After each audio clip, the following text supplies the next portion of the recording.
कराची के इलाके लांडी के मांडेरा कॉलोनी में परदेहन की गाड़ी ते आपघाती हमलो आपघाती बमबार समेत ब दहशतगर्द मारिजी विया। एक सिक्योरिटी गार्ड शहीद, एक आपघाती बमबार पाण के धमाके सां उड़ाए छॾियो। ॿियो सिक्योरिटी गार्ड फायरिंग में मारिजी वियो। एक सिक्योरिटी गार्ड समेत ब ॼणा ज़ख़्मी।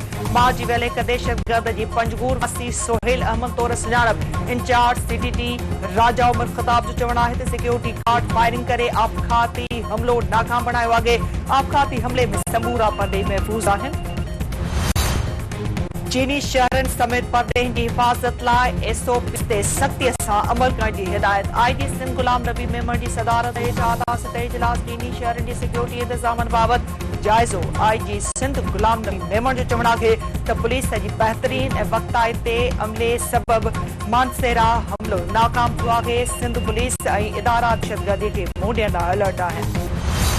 टीएलपी ते पाबंदी लाइ का भी इंटेलिजेंस रिपोर्ट सूबाई हुकूमत सां शेयर न कई वई। कंहिं भी तंज़ीम ते पाबंदी दहशतगर्दी जे ख़ात्मे बाबति एक्ट जी सख़्त मयार ते लॻंदी आहे। ताक़त जे इस्तेमाल सां मुल्क में अमन अमान जी सूरत-हाल पैदा थी सघे थी।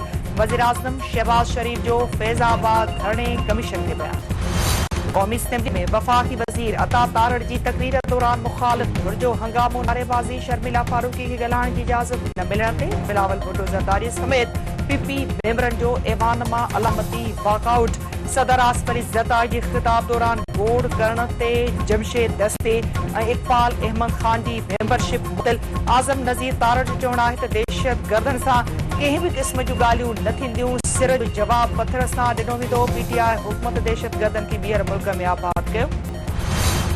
पीपी चेयरमैन बिलावल भुट्टो ज़रदारी जो चवणु आहे त मुखालिफ़ धुर अवामी मफ़ाद न पर एनआरओ जो सोचे रही आहे। पीपीए जो वफ़ाक़ी काबीना में शामिल न थियण बाबति फ़ैसिलो तब्दील न थींदो। मौलाना फज़लुर रहमान खे हक़ीक़त ते बदल एहतजाज करणु घुर्जे। पार्लियामेंट जे गलियल इजलास में गोड़ करे दुनिया खे ग़लति पैगाम ॾिनो वियो आहे। सियासत सभिनी जो हक़ आहे पर परदेही पॉलिसी ते मुतहद थियणु घुर्जे।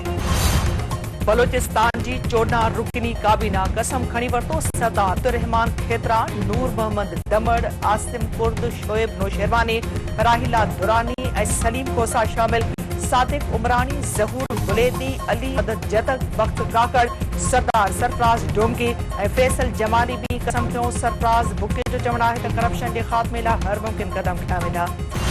पुलिस ते रेंजर्स तरफां शिकारपुर ऐं कशमोर जे कचे में धाइलनि ख़िलाफ़ ऑपरेशन। रेंजर्स मोबाइल ते फायरिंग में मुलविस जवाबदारनि समेत 9 जवाबदार गिरफ़्तार। जवाबदार कब्ज़े मां वॾे तादाद में हथियार हथ। नारे में बासरंडो नौजवान ते वेशाणो तशद्दुद, मुछूं ऐं भिरूं कूड़े तज़ीर। पुलिस मुतासिर नौजवान सां इंसाफ़ करण बदिरां केस लाकअप हवाले करे छॾियो। मुतासिर नौजवान जे वालिद जो चवणु आहे त बासरन संदसि पुट ते वेशाणो तशद्दुद कयो आहे। पुलिस नौजवान सां इंसाफ़ करण बदिरां केस ई लाकअप हवाले कयो आहे। ऐं चंबड़ में उस्ताद शादी दौरान इन समेत शागिर्दनि खां इम्तिहान वठण स्कूल पहुची वियो। IBA पास उस्ताद शिराज रसूल ख़ासि अली प्राइमरी स्कूल हाजी अहमद हाशमानी पहुतो। संदसि चवणु आहे त जंहिं वठी तंदे आदम वञणो आहे पर शागिर्दनि खां इम्तिहान वठणु ज़रूरी आहे।